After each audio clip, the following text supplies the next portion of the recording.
ಕರ್ನಾಟಕ ಶಾಲಾ ಪರೀಕ್ಷೆ ಮತ್ತು ಮೌಲ್ಯನಿರ್ಣಯ ಮಂಡಳಿಯು 2023-24ನೇ ಸಾಲಿನ SSLC ಮಾದರಿ ಪ್ರಶ್ನೆ ಪತ್ರಿಕೆಯನ್ನು ಈಚೆಗೆ ಬಿಡುಗಡೆ ಮಾಡಿತ್ತು. ಅದರ ತೃತೀಯ ಭಾಷೆ ಹಿಂದಿಯ ಪ್ರಶ್ನೆ ಪತ್ರಿಕೆಯನ್ನು ನಾವು ಇವತ್ತು ಸಂಪೂರ್ಣವಾಗಿ ಬಿಡಿಸೋಣಂತೆ ಉತ್ತರಗಳೊಂದಿಗೆ.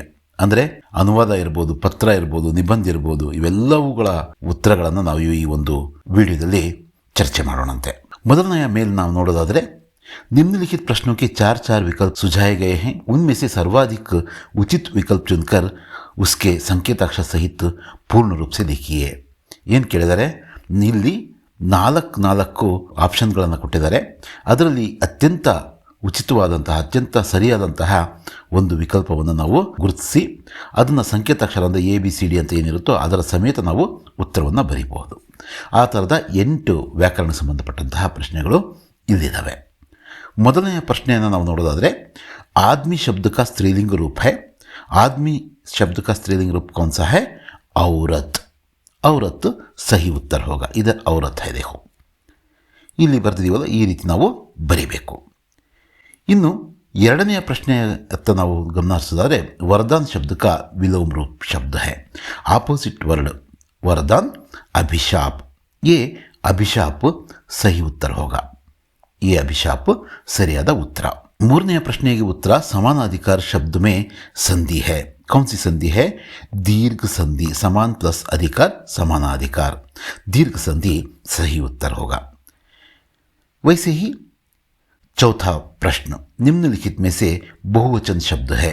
ಇದರಲ್ಲಿ ಬಹುವಚನ ರೂಪ ಯಾವುದು? ದಾಯರೆ ಅಂತಕ್ಕಂಥದ್ದು ಇದು ಬಹುವಚನ ರೂಪ. राजसभा शब्द में समास है. राजा का सभा तत्पुरुष समास. बाग घर से करीब 4 मील दूर था. ಇಲ್ಲಿ ಸೇ ಅಂತಕ್ಕಂಥ ಕಾರಕವನ್ನು ಚಿಹ್ನೆಯನ್ನು ನಾವು ಬರಿಬೇಕು. ಸೇ. ನೆಕ್ಸ್ಟ್ ಕ್ವಶನ್ ಬಂದು, ಮುझे ಆಜಾದ್ कहकर पुकारा करते थे. ಇಲ್ಲಿ ಈ ಒಂದು ಏನಿದೆಯೋ ಫುಲ್ ಸ್ಟಾಪು ಅದನ್ನು ನಾವೇನು ಮಾಡಬೇಕು? ಗುರುತಿಸಬೇಕು. ವಿರಾಮ ಚಿಹ್ನೆ ಯಾವುದು ಅಂತ ಕೇಳಿದರೆ ಪೂರ್ಣ ವಿರಾಮ್. ಬಿ ಪೂರ್ಣ ವಿರಾಮ್ ಸಹಿ ಉತ್ತರ ಹೋಗ. ಬಿ ಪೂರ್ಣ ವಿರಾಮ್. ಜೀತನಾ, ಜಿತನಾ ಅಲ್ಲ, ಇದು ಜೀತನಾ ಅಂದರೆ ಗೆಲುವು. ಮತ್ತು ಅದರ ಪ್ರಥಮ ಪರಿಣಾಮ ಕ್ರಿಯಾರೂಪ ಯಾವುದು? ಜಿತಾನ, ಗೆಲ್ಲಿಸುವುದು. ಇದು ಇದಕ್ಕೆ ಡಿ ಜಿತಾನ ಸರಿಯಾದ ಉತ್ತರ. ನೆಕ್ಸ್ಟ್ ಅನುರೂಪತೆಯ ಪ್ರಶ್ನೆಗಳನ್ನು ಇಲ್ಲಿ ಕೇಳಿದರೆ ನಾವು ಅದಕ್ಕೆ ಉತ್ತರವನ್ನು ಬರೀಬೇಕು. 4 ಅಂಕದ ಪ್ರಶ್ನೆಗಳಿವು. ಒಂದೊಂದು ಅಂಕದ 4 ಪ್ರಶ್ನೆಗಳು. ಬಸಂತ್ ಕಿ ಸಚ್ಚಾಯಿ ಏಕಾಂಕಿ ಆದರೆ ಕಾಶ್ಮೀರಿ ಸೇಬು ಕಹಾನಿ. ಕಹಾನಿ ಸಹಿ ಉತ್ತರ. ಪಕ್ಷಿ ಲಕ್ಷ್ಮಣ ಶಾಸ್ತ್ರಿ ರಾಮಾನಂದ ಶಾಸ್ತ್ರಿ. ರಾಮಾನಂದ ಶಾಸ್ತ್ರಿ ಅವರ ತಂದೆ ಯಾರು? ಪಕ್ಷಿ ಲಕ್ಷ್ಮಣ ಶಾಸ್ತ್ರಿ. ಆದರೆ ಇಲ್ಲಿ ಜೈನುಲ್ ಅಬ್ದಿನ್ ಅವರ ಮಗ ಯಾರು ಅಂತಕ್ಕಂಥದ್ದು ಬರೀಬೇಕು. ಅಬ್ದುಲ್ ಕಲಾಂ ಸಹಿ ಉತ್ತರ. प्राणी दया की सीख हमें गिल्लू पाठ से मिलता है. तो बेईमान पर व्यंग्य कहाँ? ईमानदारों के सम्मेलन में पाठ से हमें मिलता है. व्यंग्य रचना से हमें मिलता है. बाल कृष्ण भोला भाला है. तो बलराम क्या है? चुगलखोर है. ಈಗ ನಾವು ಒಂದೊಂದು ಪೂರ್ಣ ವಾಕ್ಯದಲ್ಲಿ ಬರೀಬೇಕಾದಂತಹ 4 ಪ್ರಶ್ನೆಗೆ ಉತ್ತರಗಳನ್ನು ನಾವು ನೋಡೋಣಂತೆ. लेखक परसाई जी को कहाँ ठहराया गया? लेखक परसाई जी को होटल के एक बड़े कमरे में ठहराया गया. दोस्तों की मुलाकात सबसे पहले किससे हुई? दोस्तों की मुलाकात सबसे पहले हाथी से हुई. नर किन किन को एक समान लांघ सकता है? नर सरित, गिरी और सिंधु को एक समान लांघ सकता है. हंस का स्वभाव कैसा होता है? दूध में मिले पानी को छोड़कर सिर्फ दूध का ही ग्रहण करना हंस का स्वभाव होता है. ಇವು 4 ಪ್ರಶ್ನೆಗಳಿಗೆ ನಾವು ಉತ್ತರಿಸಿದ್ವಿ.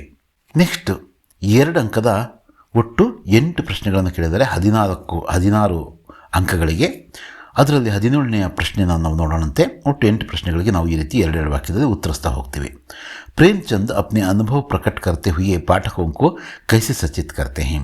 ಪ್ರೇಮಚಂದ್ ಅವರು ತಮ್ಮ ಅನುಭವಗಳನ್ನು ಹೇಳ್ತಾ ಓದುಗರು ಅಥವಾ ಗ್ರಾಹಕರಿಗೆ ಏನಂತ ಅವರು ಹೇಳ್ತಾರೆ.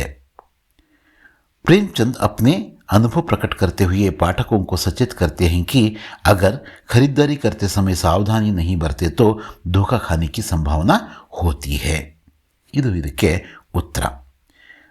ನೆಕ್ಸ್ಟ್ ಜೈನುಲ್ ಅಬ್ದಿನ್ ನಮಾಜ್ के बारे में क्या कहते थे? ಜೈನುಲ್ ಅಬ್ದಿನ್ ಯಾರು? ಈಗ ತಾನೇ ಮಾತಾಡಿದ್ವಲ್ಲ, ಅಬ್ದುಲ್ ಕಲಾಂ ಅವರ ತಂದೆ. जैनुल अब्दीन नमाज के बारे में कहते थे कि तुम जब नमाज पढ़ते हो तो तब तुम अपने शरीर से इतर ब्रह्मांड का हिस्सा बन जाते हो, जिसमें दौलत, आयु, जाति या धर्म पंथ का कोई भेदभाव नहीं होता. नेक्स्ट 19वें प्रश्न, सांप ने दोस्तों को क्या सुझाव दिया? ದುನಿಯಾ ಮೇ ಪಹಲ ಮಕಾನ್ ಈ ಒಂದು ಪಾಠದ ಪ್ರಶ್ನೆ.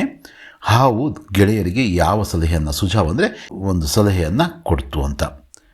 सांप ने दोस्तों को यह सुझाव दिया कि लकड़ी को ऐसी पतली और लंबी काटो जैसा मैं हूं, उसे इससे ज्यादा कुछ नहीं मालूम था.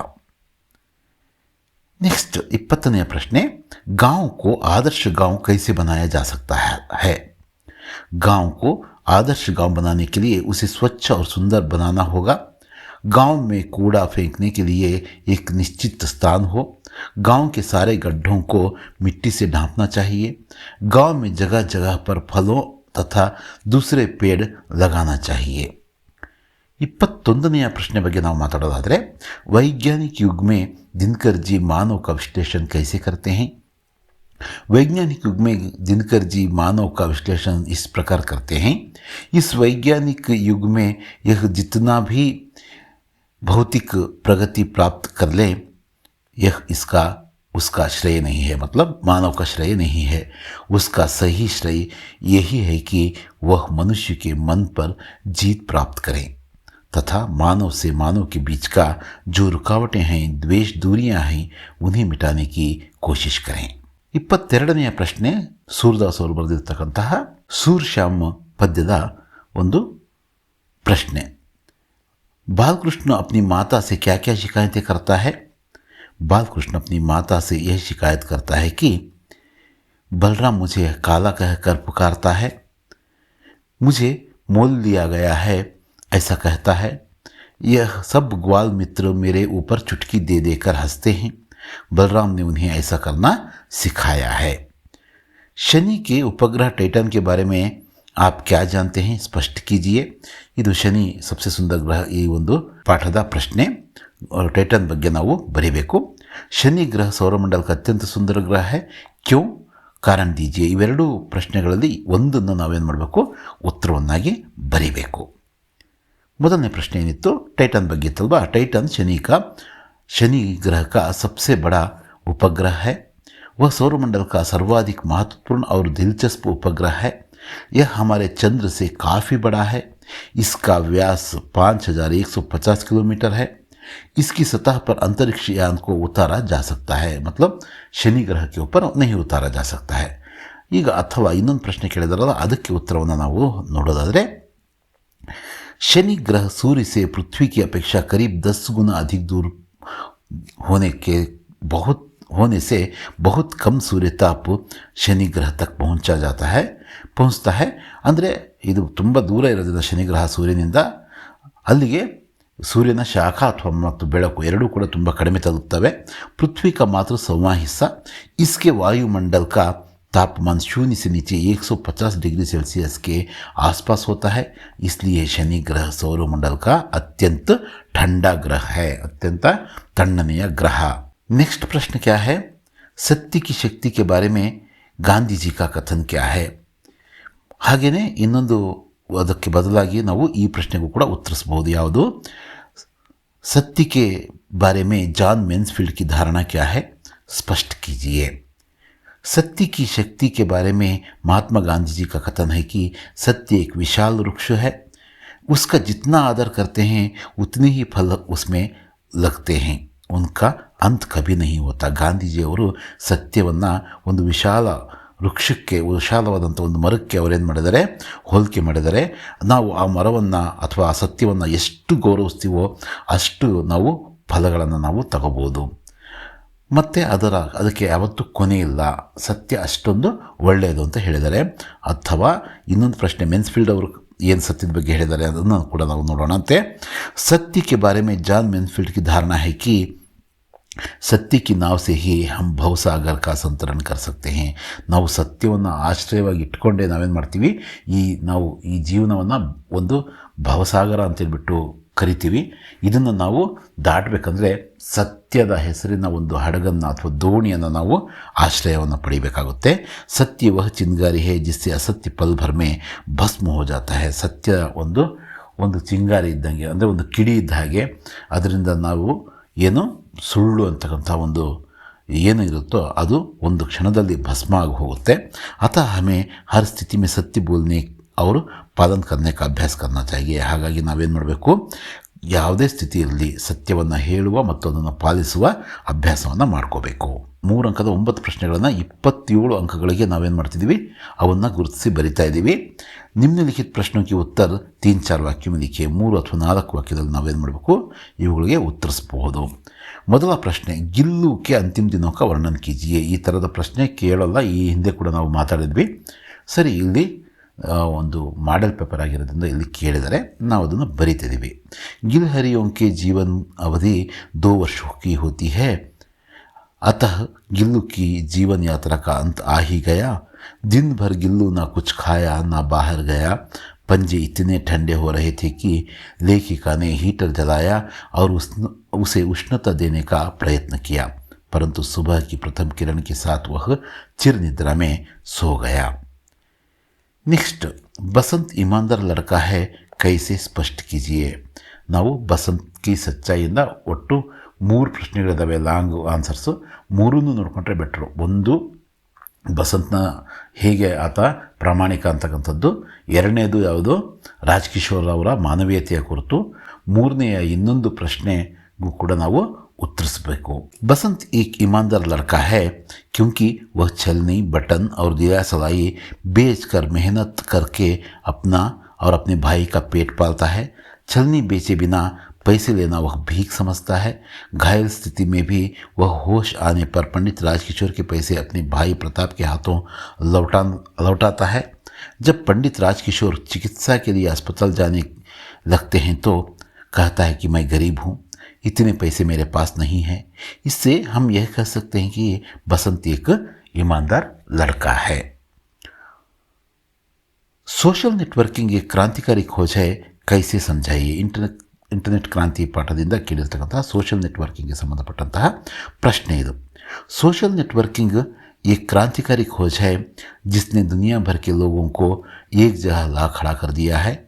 सोशल नेटवर्किंग के कई साइट्स हैं, जैसे फेसबुक, आर्कुट, ट्विटर, लिंक्डइन आदि. इन साइटों के द्वारा देश विदेश के लोगों की रहन सहन, वेशभूषा, खान पान के अलावा कला तथा संस्कृति के प्रभाव शीघ्र हमारे समाज पर पड़ रहा है. ಈ ರೋಬೋಟ್ ಪಾಠದ ಪ್ರಶ್ನೆಯನ್ನು ಕೇಳಿದರೆ 3 अंक. रोबोटिक कंपनियों के मालिकों के बीच हलचल क्यों मच गई. रोबोनिल और रोबोदीप ने रोबोटिक संघ में जाकर साधोराम के बारे में सारी बातें बता दी. इन सब बातों को सुनकर अध्यक्ष संघ की कार्यकारिणी की आपातकालीन बैठक बुलाई. बैठक में यह तय हुआ कि सभी रोबोटिक कंपनियों में काम करने वाले रोबोटों की हड़ताल की घोषणा का आह्वान कर दिया गया. इस खबर से रोबोटिक कंपनियों के मालिकों के बीच हलचल मच गई. 29वां प्रश्न, एवरेस्ट की चोटी पर चढ़ने के लिए बचपन से ही बिचेंद्री ने किस तरह की तैयारियां की. बिचेंद्री बचपन से ही एवरेस्ट पर चढ़ने की तैयारी करने लगी. उनको बचपन में रोज़ 5 किलोमीटर पैदल चलकर स्कूल जाना पड़ता था. बाद में पर्वतारोहण प्रशिक्षण के दौरान उनका यह कठोर परिश्रम बहुत काम आया. बिचेंद्री ने कालानाग पर्वत की चढ़ाई की. सन 1982 में उन्होंने गंगोत्री ग्लेशियर तथा रूडगेरो पर्वत की चढ़ाई की, जिससे उनमें आत्मविश्वास बढ़ा. इस तरह बिचेंद्री ने एवरेस्ट पर चढ़ाई करने के लिए खुद को तैयार किया. 30वें प्रश्न, मातृभूमि कविता में भारत माँ का स्वरूप कैसे सुशोभित है. मातृभूमि के एक हाथ में न्याय पताका है, दूसरे हाथ में ज्ञानदीप है. मातृभूमि के खेत हरे भरे हैं और सुंदर हैं, वन उपवन फल फूलों से भरे हुए हैं. मातृभूमि के अंदर खनिजों का व्यापक धन भरा है. आज मातृभूमि के साथ कोटि कोटि भारतवासी हैं. सकल नगर ग्राम में जय हिंद का नाद गूंज उठा है। इस प्रकार मातृभूमि कविता में ಭಾರತ್ ಮಾ का स्वरूप सुशोभित है। 31ನೇ ಪ್ರಶ್ನೆ, कवि सियाराम शरणगुप्त जी के अनुसार समय का सदुपयोग कैसे करना चाहिए? ತುಂಬ ಇಂಪಾರ್ಟೆಂಟ್ ಆದಂತಹ ಪ್ರಶ್ನೆ ಇದು।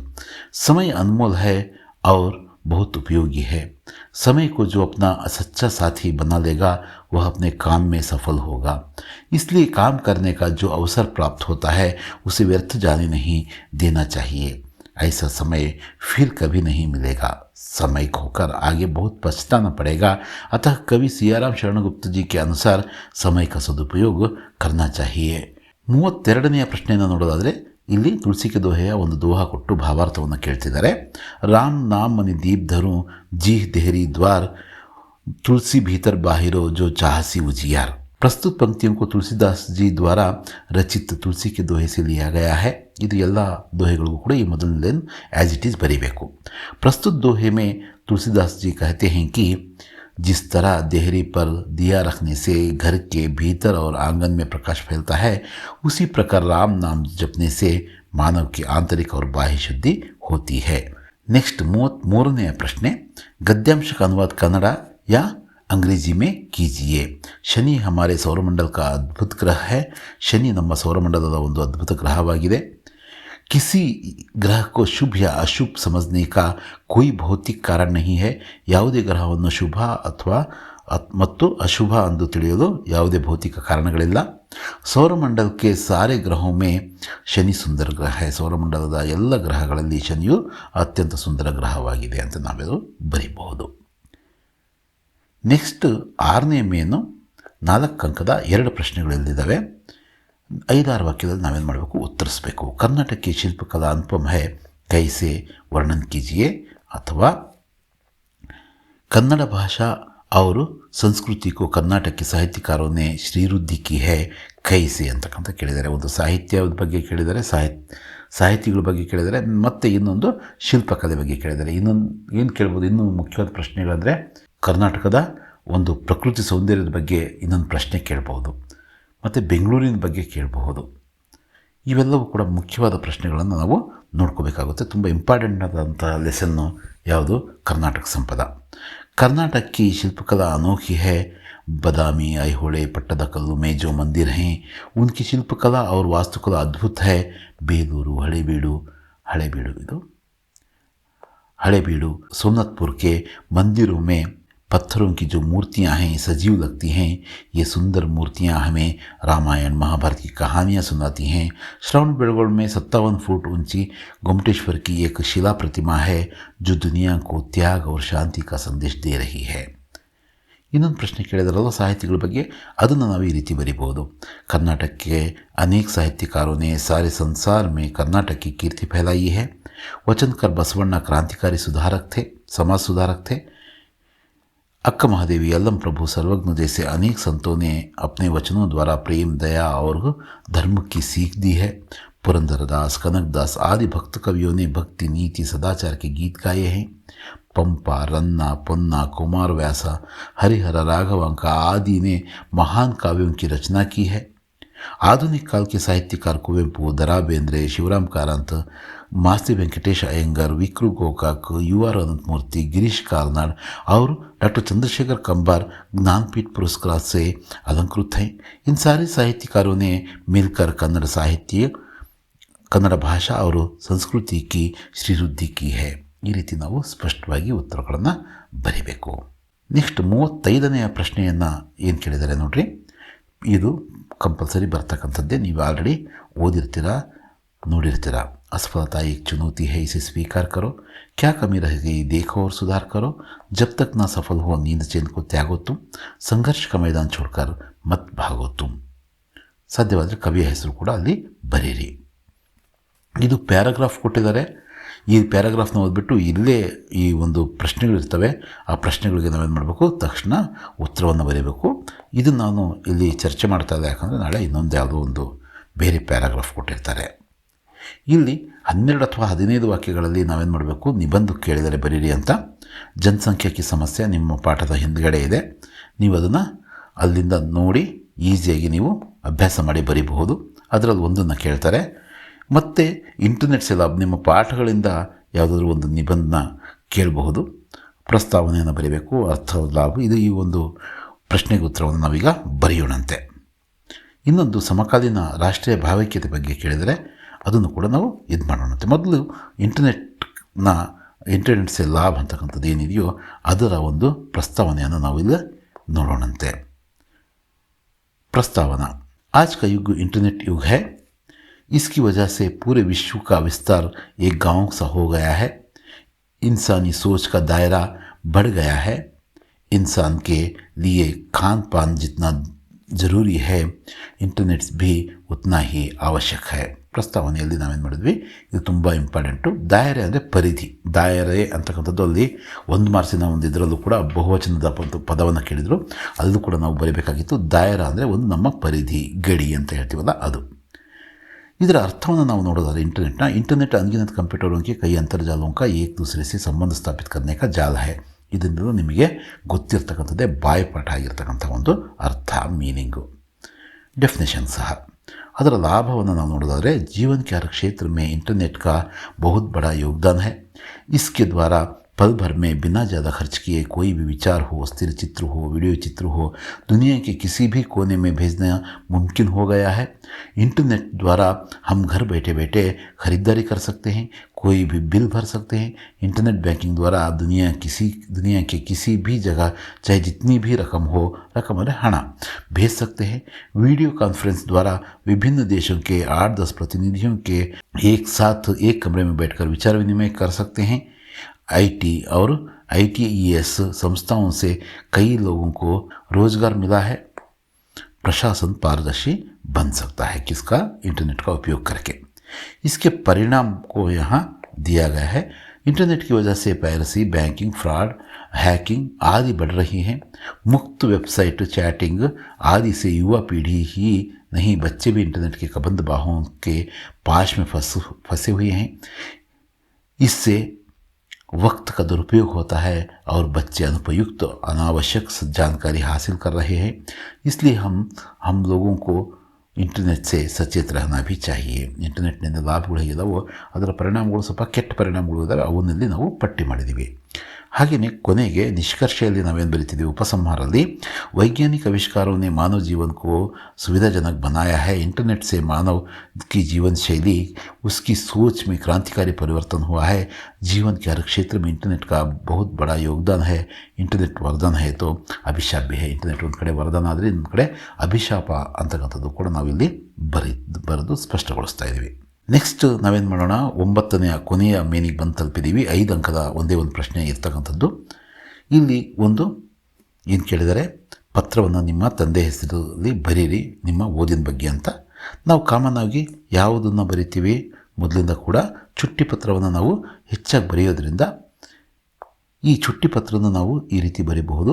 ಏನು ಕೇಳಿದರೆ ಪ್ರಶ್ನೆ ಚುಟ್ಟಿ ಪತ್ರಕ್ಕೆ, बहन की शादी में भाग लेने के लिए छुट्टी मांगते हुए अपने कक्षा अध्यापक के नाम ಪತ್ರ ಲಿಖಿ ಅಂತ ಕೇಳಿದರೆ ನಾವೇನು ಮಾಡಬೇಕು, ನಮ್ಮ ಸಹೋದರಿ ನಿಮ್ಮ ಅಕ್ಕನ ಮದುವೆಯ ಒಂದು ಕಾರಣವನ್ನು ಹೇಳಿ ಎಷ್ಟು ದಿನ ಅಂತ ಕೇಳಿದ ಆ ಎಷ್ಟು ದಿನ ಅಂತಕ್ಕಂಥದ್ದು ನಾವೇ ಬರೀಬೇಕು. ಯಾರಿಗೆ ಬರೀಬೇಕು, ಪ್ರಧಾನಾಧ್ಯಾಪಕ ಅಂತ ಕೇಳಿದ, ಕಕ್ಷಾಧ್ಯಾಪಕ ಅಂತ ಕೇಳಿದರೆ ಹಾಗಾಗಿ ನಾವು ನಮ್ಮ ಕ್ಲಾಸ್ ಟೀಚರ್ ಅವರ ಹೆಸರಿಗೆ ಪತ್ರವನ್ನು ಬರೀಬೇಕು.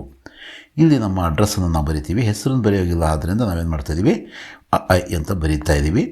10वीं ಕಕ್ಷಾ ಸರ್ಕಾರಿ ಪಾಠಶಾಲೆ ಚಿತ್ರದುರ್ಗ ಅಂತ ನಾವು ಬರೆದಿದ್ದೀವಿ. ನಿಮ್ಮ ಶಾಲೆಯ ಹೆಸರನ್ನು ಬರೀಬಹುದು. ಇಲ್ಲಿ ದಿನಾಂಕವನ್ನು ನಾವು ಬರೀಬೇಕು. ಸೇವಾ ಮೇ ಕಕ್ಷಾ ಅಧ್ಯಾಪಕ ಅಂತ ಕೇಳಿದ್ರಲ್ಲ, ಹಾಗೆ ಕಕ್ಷಾಧ್ಯಾಪಕ ಅಂತ ಬರಿತಿದ್ವಿ. ಸರ್ಕಾರಿ ಪಾಠಶಾಲಾ ಚಿತ್ರದುರ್ಗ, ಪೂಜ್ಯ ಗುರೂಜಿ, ವಿಷಯ ಚುಟ್ಟಿ ಕೆ ಲಿಯೆ ನಿವೇದನ ಪತ್ರ. ಇದು ಭಾಳ ಇಂಪಾರ್ಟೆಂಟ್. ಈ ವಿಷಯವನ್ನು ನಾವು ಬರೀಲೇಬೇಕು. ಇಲ್ಲಿ ಬರೆದಿದ್ದೀವಿ. उपयुक्त विषयानुसार आपसे सविनय निवेदन है कि मैं अपनी बहन की शादी में शामिल होने के लिए बेंगलुरु जा रहा हूँ अथवा निवगालदाद जा रही हूँ. इसलिए आप दिनांक 22/2/2024 से 24/2/2024 तक 2 दिन की छुट्टी देने की कृपा करें ಅಂತ ನಾವು ಬರೀಬೇಕು. ಧನ್ಯವಾದ ಸಹಿತ आपका आज्ञाकारी छात्र ಅಂದರೆ ವಿದ್ಯಾರ್ಥಿ, ಛಾತ್ರ ಅಂದರೆ ವಿದ್ಯಾರ್ಥಿನಿ, ಇಲ್ಲಿ ಅಂತ ನೀವು ಬರೀತೀರಾ.